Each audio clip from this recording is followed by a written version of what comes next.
ሰላም የቻናላችን ተከታታዮች የሳቱን መረጃ ይዘንላችሁ መጥተናል። በዛሬው መረጃችን በተለይ አትሌቶቻችን የሚሳተፉባቸው ዓለም አቀፍ ውድድሮች በመጡ ቁጥር የሚከሰቱ ጭቅጭቆች አሁን መታየት መጀመራቸውን እንነግራችኋለን። ከዚያ ጋር በተያያዘ የኢትዮጵያ አትሌቲክስ ፌዴሬሽን የአትሌቶች የሚኒማ ጉዳይ በተመለከተ ተደጋጋሚ ቅሬታዎችን ለመፍታት ጥረት እያደረገ መሆኑን ቢናገርም ገና ካሁኑ ቅሬታዎች እየተሰሙ ይገኛሉ። ቅሬታዎችን ለመፍታት ጥረት እየተደረገ መሆኑ መልካም ጅምር ቢሆንም ችግሮቹ አሁንም ሙሉ በሙሉ እንዳልተፈቱ ተነግሯል። ይህንን ችግር ለመፍታት ተጨማሪ ጥረቶች የሚያስፈልጉ ሲሆን የዘርፉ ባለሙያዎች እነዚህን ቅሬታዎች ለመፍታት ዘላቂ መፍትሄዎች፣ ሙያዊና ሳይንስን የተከተለ መፍትሄ ለማስቀመጥ እርምጃዎች መወሰድ አለባቸው እያሉ ይገኛሉ።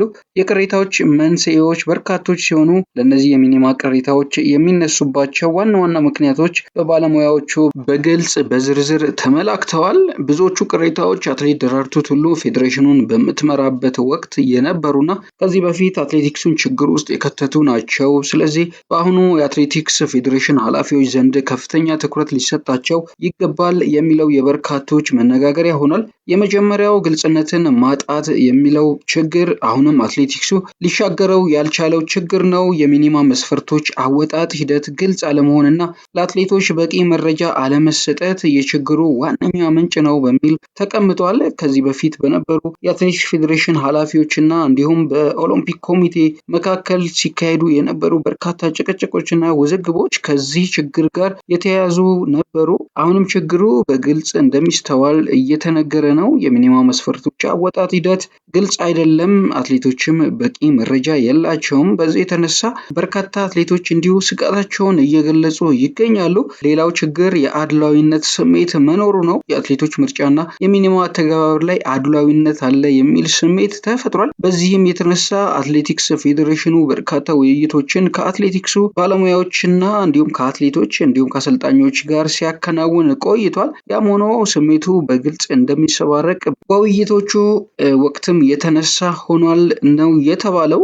ተለዋዋጭነትም ቋሚ አለመሆንም እንግዲህ የአትሌቲክሱ ዘርፍ ችግራችን እንደሆነ መቀጠሉ ተነግሯል። የሚኒማ መስፈርቶች በተደጋጋሚ መለዋወጥ ወይም በአንድ ውድድር ላይ የተለየ በሌላ ውድድር ላይ ደግሞ የተለየ አተገባበር መኖር ለአትሌቶችም ለአሰልጣኞችም እንዲሁም ለባለሙያዎች ጭምር ፈታኝ መሆኑ ይነገራል። ከዚህ በፊት በነበረው የአትሌቲክስ ፌዴሬሽን አመራሮች ዙሪያ የነበረው ችግር ይህ ነበር። ወጥ የሆነ የሚኒማ መስፈርት አልተቀመጠም። አሁንም ወጥ የሆነ የሚኒማ መስፈርት የለም። ስለዚህ በአትሌቶችና በአሰልጣኞች መካከል ከፍተኛ ቅሬታን፣ ውዝግብን፣ ስጋትን፣ ጭንቀትን አስከትሏል። ሌላው የአትሌቶች ተሳትፎ ማጣት ነው። የሚኒማ መስፈርቶች ሲወሰኑ የአትሌቶች ወይም አሰልጣኞች አስተያየት አይካተትም። ብዙውን ጊዜ አሁንም በዚህ አዲሱ ፌዴሬሽን የተመለከትነው ይህ ችግር ነው ማለት ነው።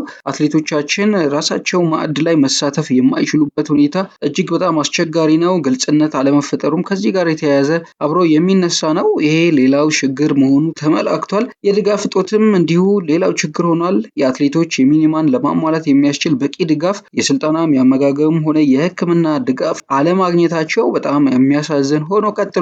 የሌላው ዓለም አትሌቶች በዚህ ረገድ ተገቢውን ስልጠና፣ ተገቢውን የአመጋገብ የሕክምና ስርዓት ይከተላሉ።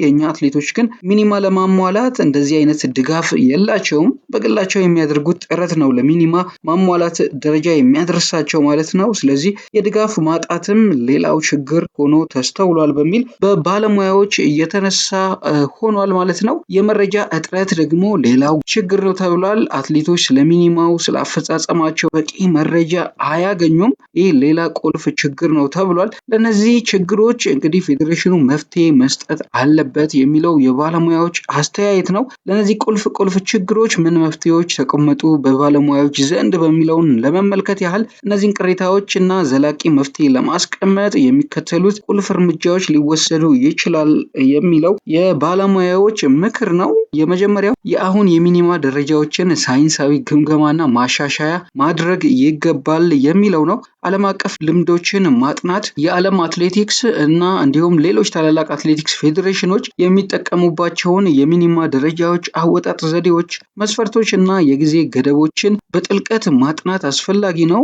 የአገር ውስጥ ሁኔታዎችን ከግምት ውስጥ ማስገባትም እንዲሁ እንዲሁ ከዚህ ጋር ተያይዞ የሚነሳ ነው። የኢትዮጵያ አትሌቶች የስልጠና ሁኔታ፣ የአየር ንብረት ከፍታን ጨምሮ ማለት ነው፣ የውድድር መድረኮች ብዛትና ጥራት፣ የፋይናንስ አቅምን መሰረት ያደረገ ትንተና ማካሄድ ይገባል ይላል የባለሙያዎቹ ሀሳብ። የስፖርት ሳይንስ ባለሙያዎችን ማሳተፍም ሌላው ከዚህ ጋር የሚነሳ ነው። የፊዚዮሎጂ ባለሙያዎች፣ የስፖርት ስነልቦና ባለሙያዎች፣ ባዮሜካኒስቶች፣ የስነ ምግብ ባለሙያዎችና የስልጠና ሳይንቲስቶች የሚኒማ ደረጃዎች አትሌቶችን በአካልም ሆነ በአእምሮ እንዳይጎዱ ነገር ግን አፈጻጸማቸውን እንዲያሻሽሉ በሚያስችል መልኩ እንዲቀረጹ ማገዝ አለባቸው ይላል። የስፖርት ሳይንስ ማዕከል ማቋቋም እንዲሁም ማጠናከር የሚለው ሌላው ከዚህ ጋር የሚነሳ ጉዳይ ነው። አትሌቶች ፊዚዮሎጂ ምርመራ፣ በስነ ልቦና ድጋፍ፣ በስነ ምግብ ምክርና በባዮ ሜካኒካል ትንተና አገልግሎት የሚያገኙበት የስፖርት ሳይንስ ማዕከል ማቋቋምና አሁን ያለውን ማጠናከር የሚለው ከዚህ ጋር ተያይዞ የሚነሳ ነው። ሌላው የእድገት ደረጃን መሰረት ያደረገ የሚኒማ ደረጃ ማውጣት ይገባል። ለወጣት አትሌቶች፣ መካከለኛ ደረጃ አትሌቶች እና ከፍተኛ ደረጃ አትሌቶች የተለያየና ለእድገት የሚያበረታታ የሚኒማ ደረጃዎችን ማውጣት ይገባል የሚለው እዚህ ጋር ተጠቃሽ ነው። ሁለተኛ የአትሌቶችና የአሰልጣኞች ተሳትፎን ማበረታታት የሚለው ነው። በዚህ ዙሪያ መደበኛ የምክክር መድረኮች ያስፈልጋሉ። ፌዴሬሽኑ ከአትሌቶች ተወካዮች፣ ከአሰልጣኞችና ከክለቦች ጋር መደበኛ የምክክር መድረኮችን ማዘጋጀት አለበት። ይህ የሚኒማ ደረጃን በሚመለከት የሚነሱ ቅሬታዎችን ለማሰማትና መፍትሄም ለማግኘት ያስችላል ነው የሚሉት ባለሙያዎቹ። የግብረ መልስ ስርዓት ማጠናከር ሌላው ከዚህ ጋር የሚነሳ ጉዳይ ነው። አትሌቶችና አሰልጣኞች የሚኒማ ደረጃዎችን በተመለከተ አስተያየታቸውንና ቅሬታቸውን በቀላሉ ማቅረብ የሚችሉበት ግልጽና ተደራሽ ስርዓት መዘርጋት አስፈላጊ ነው ተብሏል። የግንዛቤ ማስጨበጫ ስልጠናዎች እንዲሁ አስፈላጊዎች ናቸው የሚል ሌላው መከራከሪያ ነው። አትሌቶችና አሰልጣኞች የሚኒማ ደረጃዎች ዓላማ፣ ያወጣጥ ሂደት፣ እንዴት እነሱን ማሟላት እንደሚችሉ የሚያሳይ በቂ ግንዛቤ እንዲኖራቸው ይፈልጋል ይላሉ ባለሙያዎቹ። አትሌቶች የውድድር እድሎችን ማስፋት ሌላኛው ተመካሪ ጉዳይ ነው። አትሌቶች የሚኒማ ደረጃዎችን ለማሟላት የሚያስችላቸው በቂና ጥራት ያላቸው የሀገር ውስጥና ዓለም አቀፍ የውድድር እድሎችን መፍጠር ያስፈልጋል።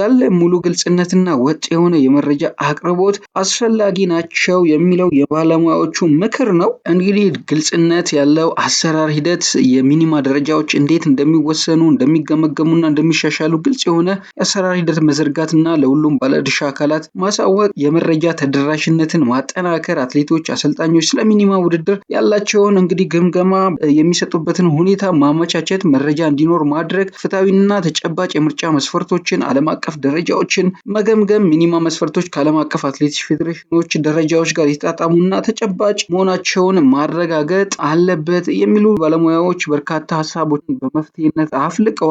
ፌዴሬሽኑ ግን እስካሁን በጭቅጭቅ ላይ ነው ያለው። ለሁለት እንደተከፈለም ይነገራል በሚኒማ ጉዳይ ላይ ማለት ነው። ደስተኛ ያልሆኑ የፌዴሬሽን አመራር አባላት አሉ እየተባለ ነው የሚገኘው። የጃፓን የዓለም ሻምፒዮና ነሐሴ ላይ እንደሚጀምር ይታወቃል። ከዛ በፊት የቤት ስራችንን ካልሰራን በስተቀር አሁንም ሌላ የጭቅጭቅ ሜዳ መሆኑ እንደማይቀር ፍንጮች ያሳያሉ ማለት ነው። እንግዲህ ወደ ቻናላችን ተከታታዮች ከቻናላችን ጋር ስለምትሆኑ እናመሰግናለን። በሌላ መረጃ ዳግም እንገናኛለን። እስከዚያው ቻናላችንን ላይክ፣ ሼር፣ ሰብስክራይብ አድርጉ እንላለን። በሌላ መረጃ እስከምንገናኝ ሰላም።